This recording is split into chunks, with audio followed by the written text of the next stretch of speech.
I think Margie's unmuting the room. The room is unmuted. No. Okay. We're going to go ahead and call this November 7th meeting of the Salina Planning Commission to order. Margie, can you confirm that we have met the KOMA requirements for posting this meeting? I can confirm that the packet was posted and the required notice was provided. Very good. Dean? I will call roll. Commissioner Van Coveren. Here. Commissioner Sydow. Commissioner Alt. Here. Commissioner Farber. Here. Commissioner Ivy. Here. Commissioner Waters. Here. Chair Mike Sell. Here. So we have 7 appointed members with a new 8th member appointed last evening who are not able to join us for this meeting but will join the commission on the 21st. And so of our 7 current members, we have 6, and that is a quorum to conduct today's business. Very good. And since we didn't have an October 17th meeting, we'll go ahead and look at the minutes of the October 3rd meeting. Is there any changes to those minutes, or do I hear a motion to approve as presented? I move we approve the minutes as presented. Second. Been moved and seconded to approve the October 3rd, 2023 minutes. All those in favor say aye. Aye. Opposed? None being heard, motion carries. Dean, administrative items. We have no specific public hearing or legislative matters, but we do have an administrative item. And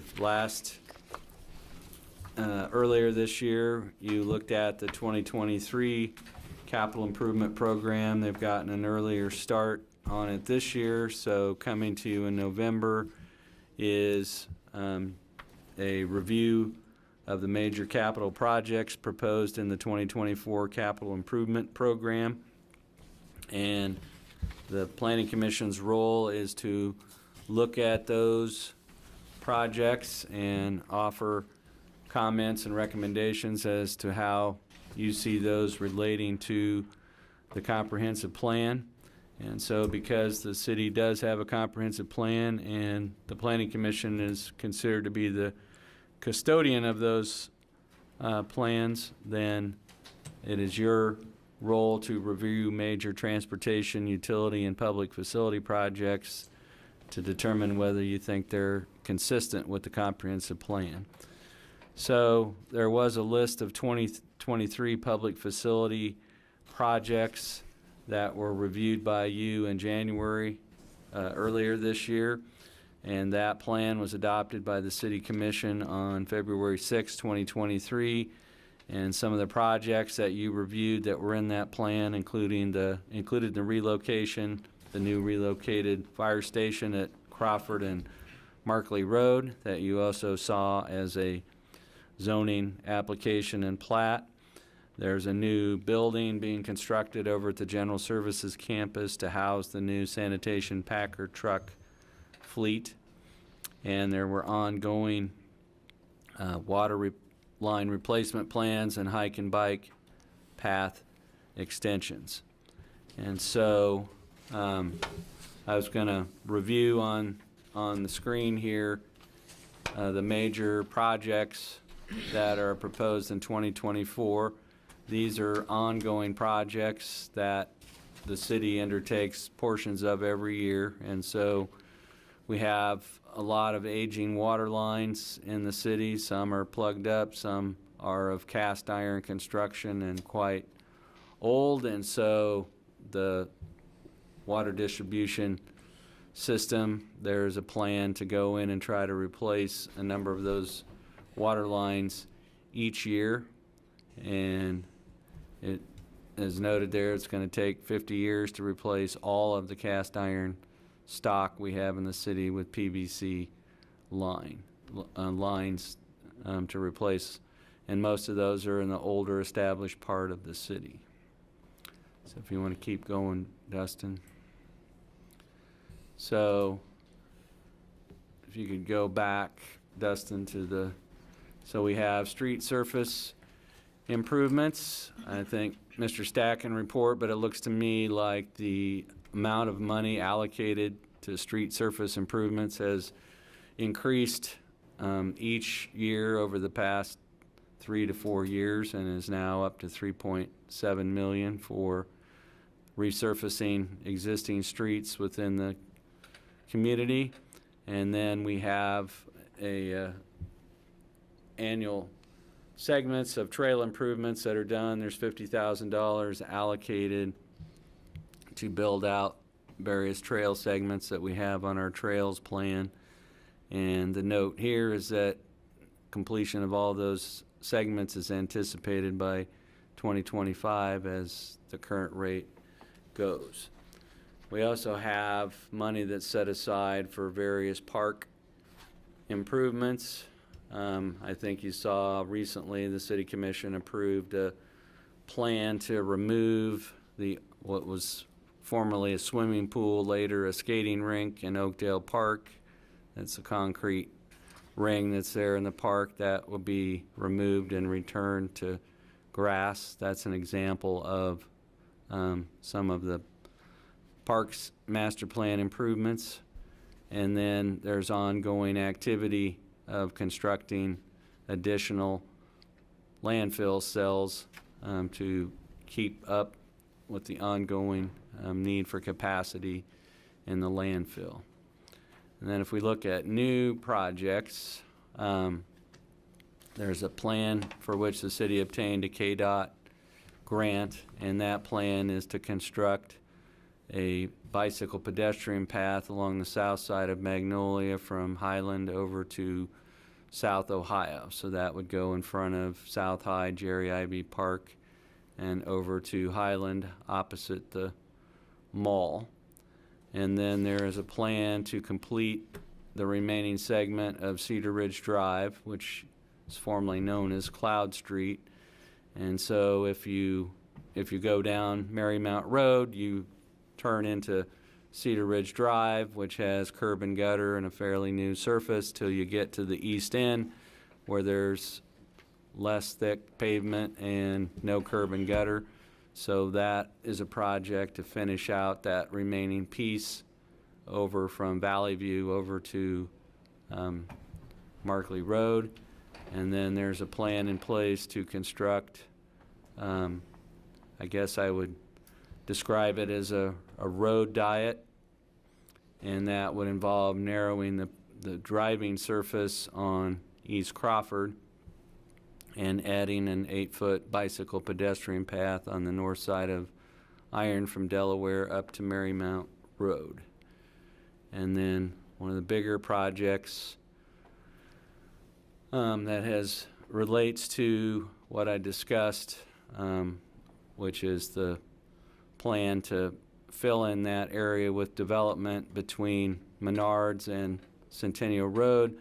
One of the impediments to that development is the current condition of West Magnolia Road from the interstate over to Centennial Road.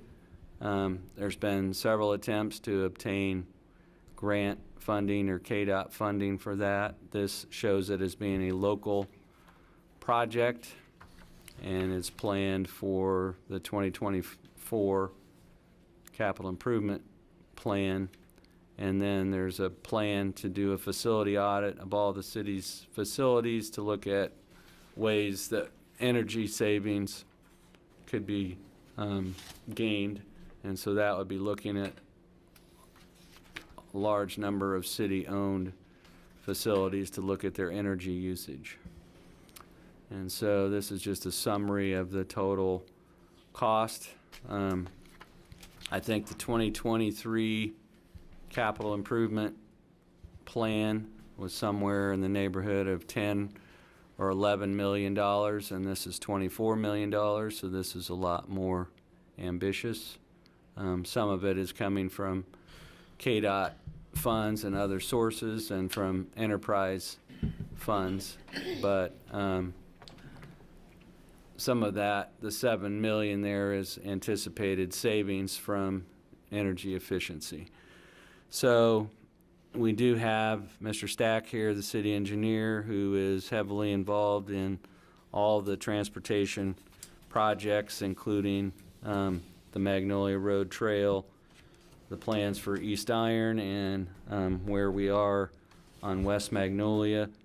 I see it's referred to as Phase 1, but maybe he can explain what that means, because if we build it from the interstate over to Centennial, maybe the other phasing is for additional enhancements. But I would see if you have any questions for me or planning staff, but if you have questions for Mr.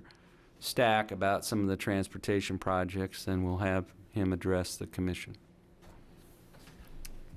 Any questions of staff at this time? Okay. Dan? Dan, could you tell us a little bit about each of those transportation projects? Yeah. Thank you, commissioners. Glad to be here today. We have a lot ambitious program for next year. Dean hit the highlights there pretty well.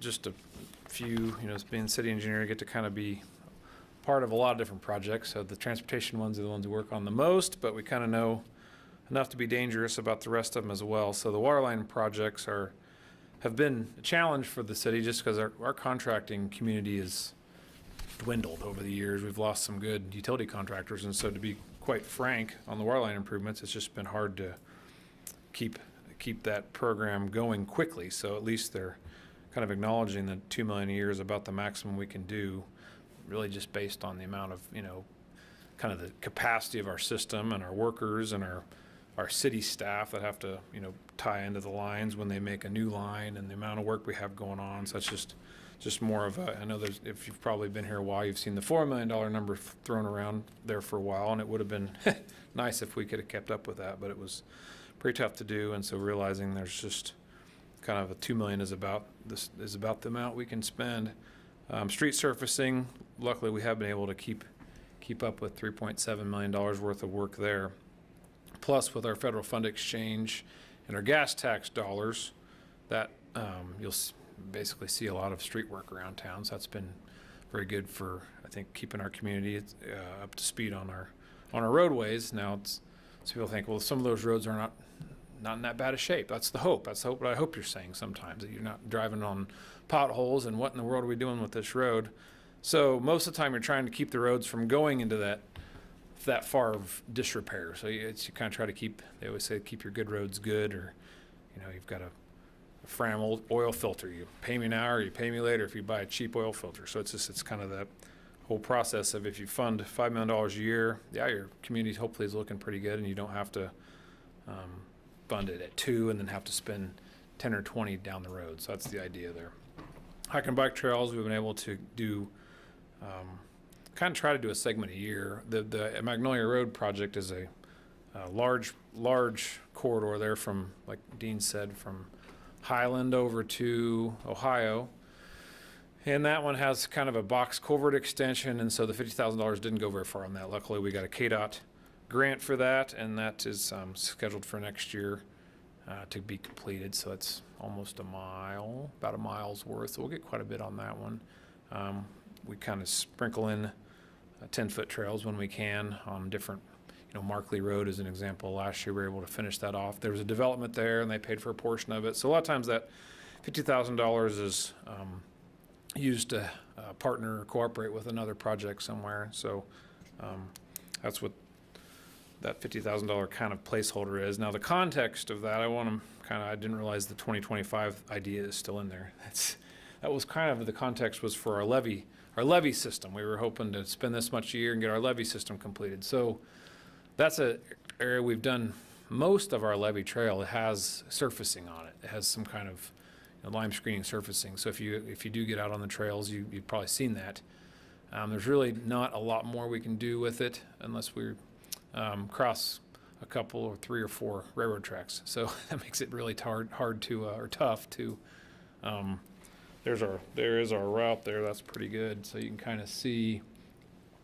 Been able to go through the Indian Rock Park, and really this whole side through here has been a pretty highly used route all the way down to the soccer fields, over to Schilling, Ohio down here. So it's a long route all the way through town, ending up down here in South Salina, And as you can see, it comes back over along the new subdivisions there, goes over here.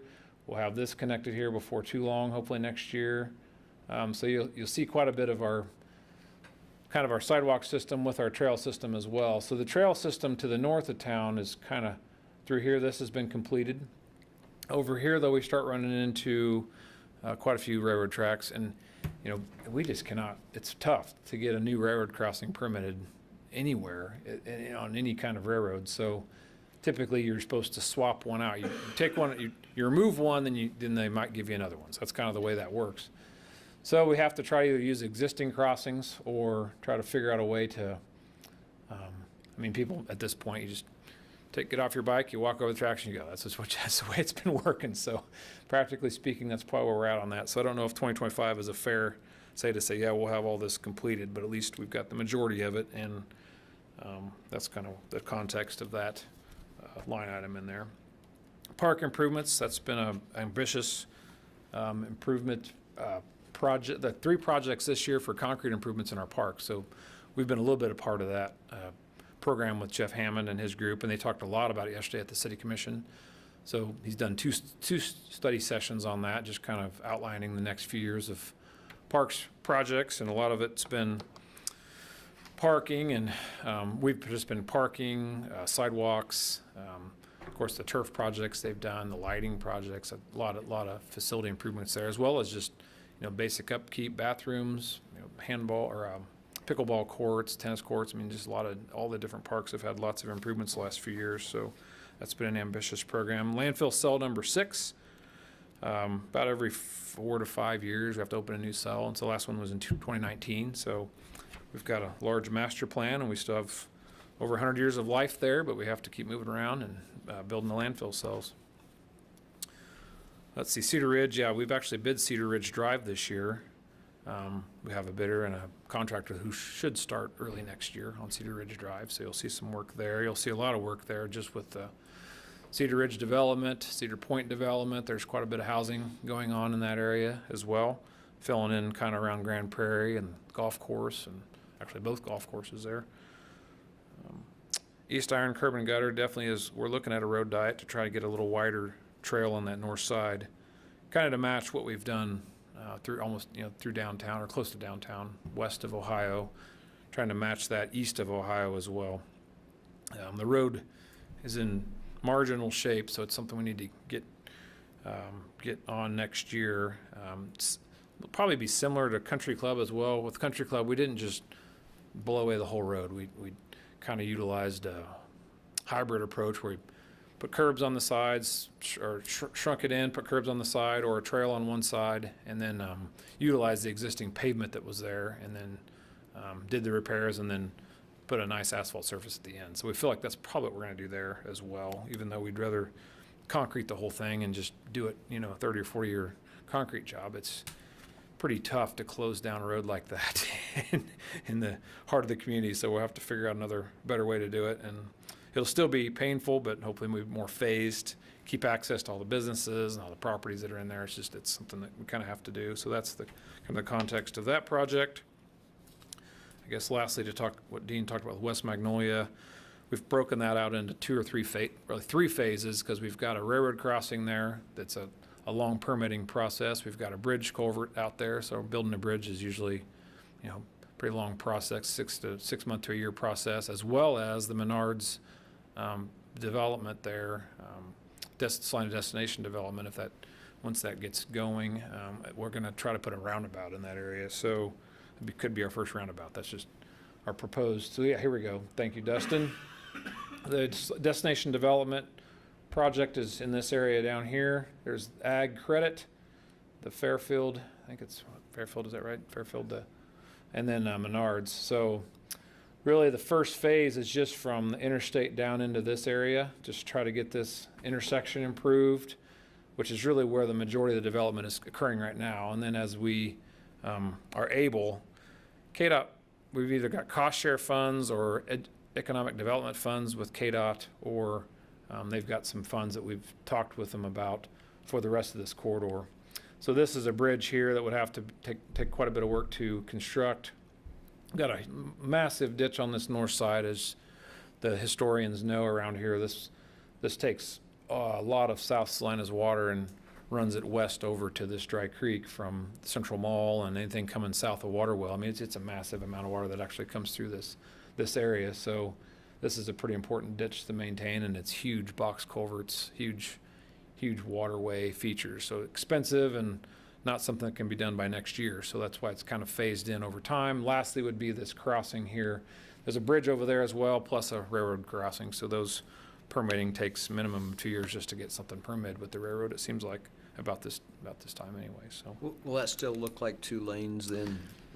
it's a good question. That's almost a dead end road, so it doesn't need to be a 4-lane super highway ever, but it does need to have widened shoulders for bikes, bike lane possibly, or a hike and bike trail on one side, which is kind of what we're proposing. So it'll probably be like a widened 2-lane with maybe either turn lanes or, capacity wise to make sure it's not congested, but probably isn't going to be a 4-lane. We're thinking probably a 3-lane at the most. So phase 1 will only go about as far as the Dry Creek crossing? Well, yeah, we'll definitely stop before there. We're somewhere in this area, depending on how far. If Destination Development if that actually needs an outlet, it's their access road, or if they actually have an entrance here, that's probably about as far as we'll go. Okay. That's the one we're visiting on the 5th. Yeah, that's one that's been filed for a hearing on December the 5th, which would Okay. be that project it's directly south of Ag Credit and west of Menards.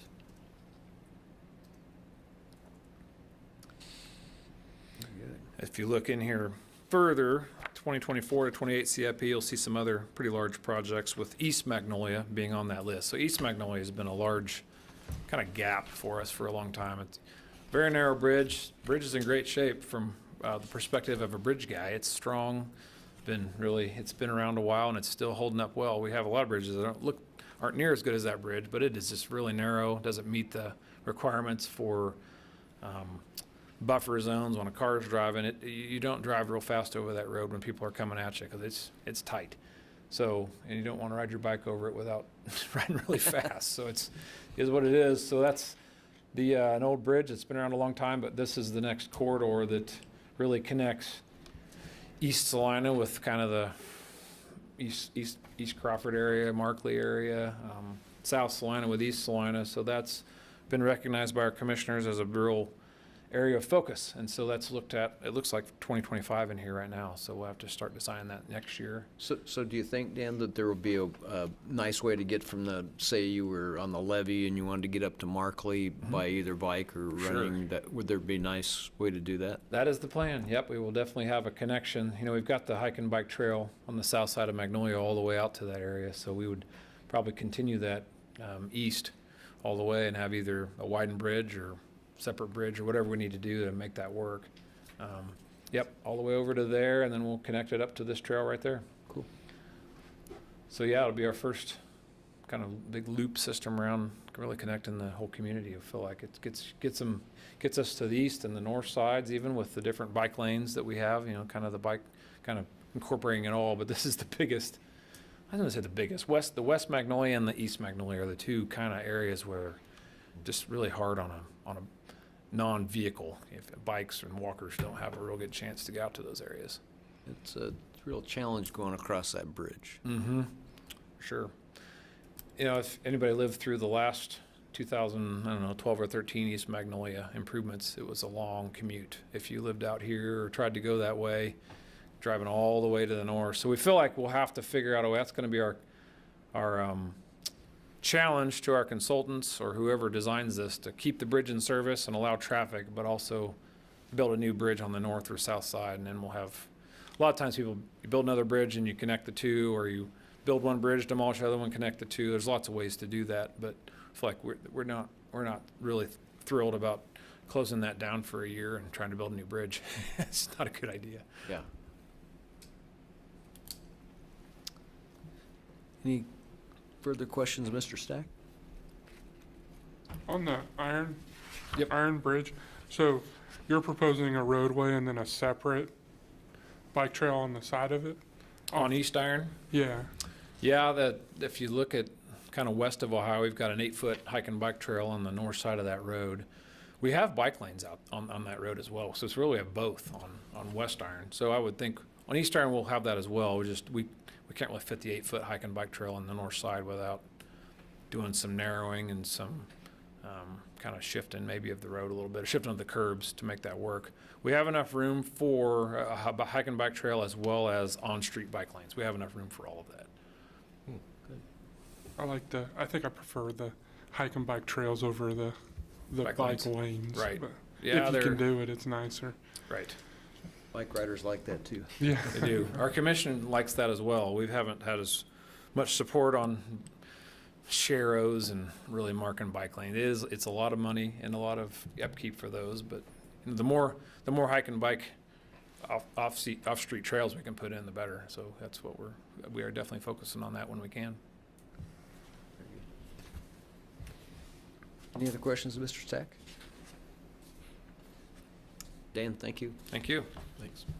So your role this afternoon is if you find that those major projects that we've outlined for you are consistent with the city's comprehensive plan and located within our primary growth areas, then a commissioner could offer a motion to approve the attached resolution and endorse the proposed 2024 capital improvement project list. And then that resolution would be provided to the city commission to indicate that this body has reviewed the plan. We don't need to physically read the resolution, do we? Or- Nope. Okay. Margie's disappointed about that, but. Any other further questions or anything you would like to put input to the city commission about any of these capital improvement plans? No? Okay. Well, I'd entertain a motion to approve the resolution, and we'll send it on to the commission. I'd move that we approve resolution number 23-2 for the capital improvements as outlined. Is there a second? Second? Been moved and seconded to approve Resolution 23-2. All those in favor say aye. Aye. Opposed? None being heard, motion carries.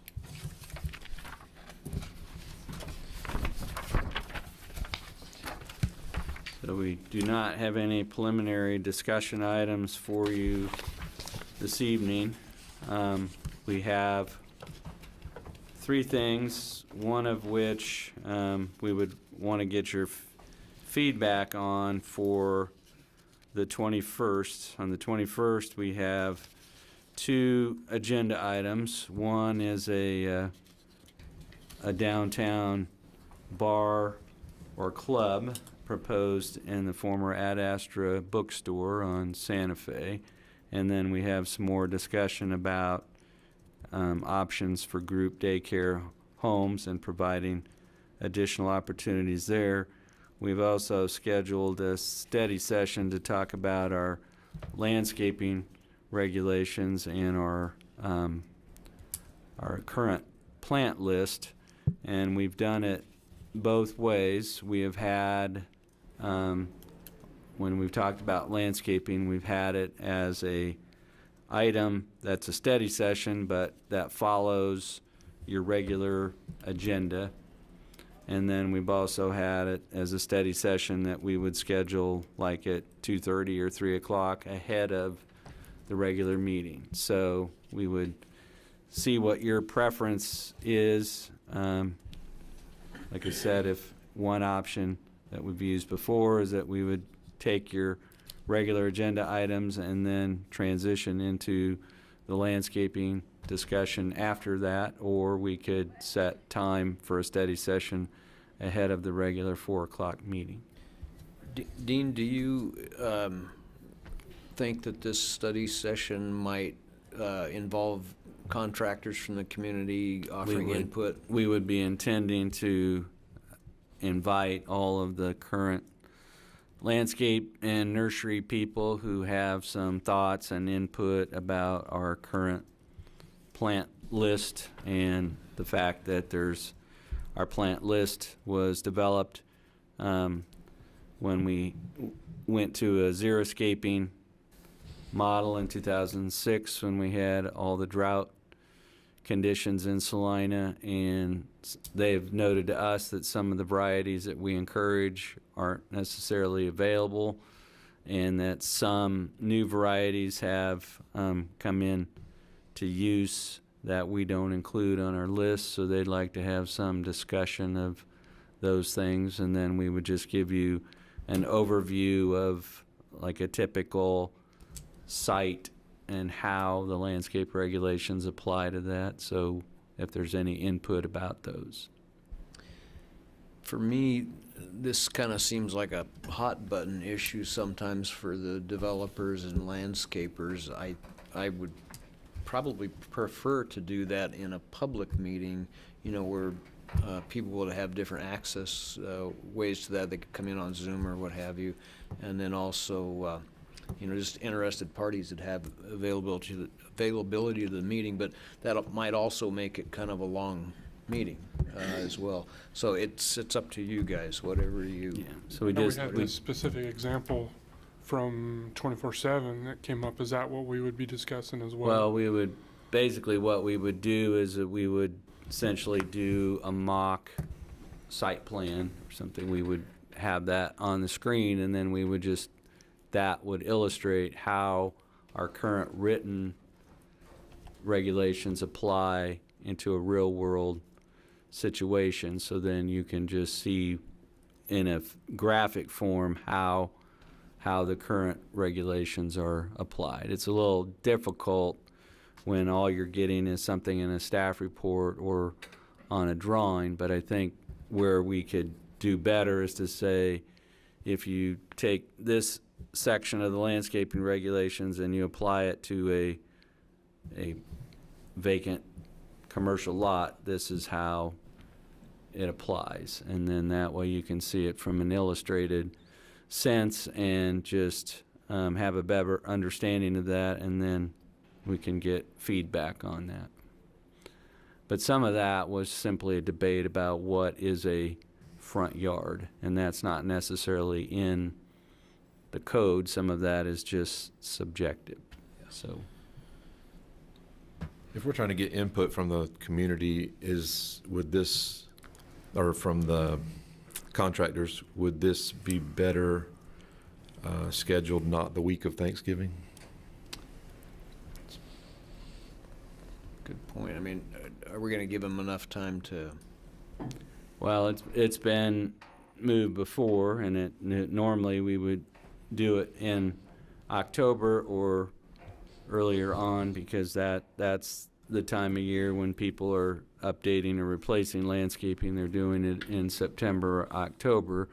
If we do it in December, we're going to run into thicker agendas, and then the other option is to kick it into next year. But no, it's not worthwhile if we don't give the landscape contractors and the nursery people a forum, which we have done before. It's not, this might be the 6th, 7th, 8th landscaping study session that we've had. We've had discussions about native plants versus varieties that are drought tolerant. We've had discussions and we've had outside, we've had professors from K-State, we've had Extension Service, we've had the Arboretum from Heston send representatives here to talk to the Planning Commission about landscaping. So if we were going to do something that extensive, then we would want more lead time, and we might get a better feedback and opportunity if we don't do it Thanksgiving week. So that's a good point. But if we reschedule it, then the point still remains whether you would like to see that occur before a regular meeting or just built into the regular meeting. Well, I personally wouldn't mind having it just be part of the meeting, and just maybe get more people here and more discussion. Okay. And it might give us a chance to find a meeting agenda where that would be the only thing on it, and we didn't have any outside applications. So we will not do it on the 21st, and then we'll run a couple other dates by you and look at agenda items. But so that takes care of the 21st, where we have the 2 items, and then on December 5th, we have the Salina Destination Project involves annexation, because that property out there is not in the city limits. It involves zoning, it involves platting, and so there will be multiple actions related to that. And then there is a plan, a replat out in what's known as the Liberty Addition, which is south of Kennedy & Co. and Sunflower Bank. There is an unbuilt street that comes off of Ohio, and the owners of that property are proposing to reconfigure how that property is laid out to accommodate a prospect that wants to locate out there. So that will be another item that'll be on your agenda on the 5th.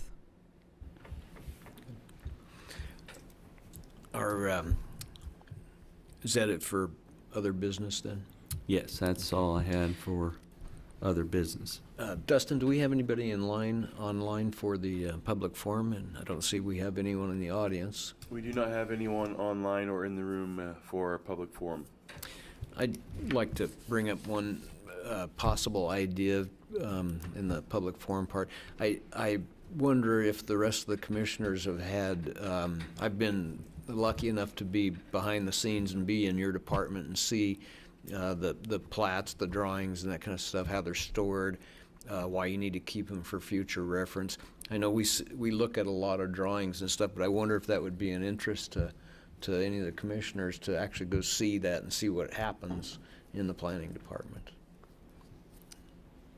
Is that something you guys that's something that we could arrange as a post adjournment activity, where we could kind of give you a tour of how and where things are made, how your packet's generated, but then what happens on the back end. Yeah. So for instance, I had Mr. Mike Sell come in on Monday and the mayor come in on Monday to sign a plat to get it taken down to the Register of Deeds office. And so that's the end product after you've done your review. But yeah, it could be beneficial to see how the casserole is made behind the scenes. Yeah, and then also maybe tie that in with just a brief presentation. I can't remember his name, the gentleman in the GIS department, in the mapping department, how that all plays in as well. I find all that stuff fascinating and enjoy that. And Yeah, so actually we have some capabilities within the department to do that for you in our conference room. So we could schedule a tour and then kind of do a drive-through on the city's GIS system in the conference room after. But that'd be great. Mr. Ganzamiller started in the planning division and then went over to the dark side to public works and engineering, and so we still communicate and work with him, but it's not the same when he's not a planner. So Yeah, he was really nice. I took my granddaughter there one time as part of a school project, and he was really good about explaining all that to her, so he did a great job. yeah, we have actually had some different school groups and things come here where we've given them some demonstrations on geographic information systems and stuff, even down to the elementary school age, just to show them how it works. Right. Great. Any other business? Well, I guess I'd entertain a motion for adjournment. So moved. In a second. Second. Been moved and seconded to adjourn. All those in favor say aye. Aye. We are adjourned. What about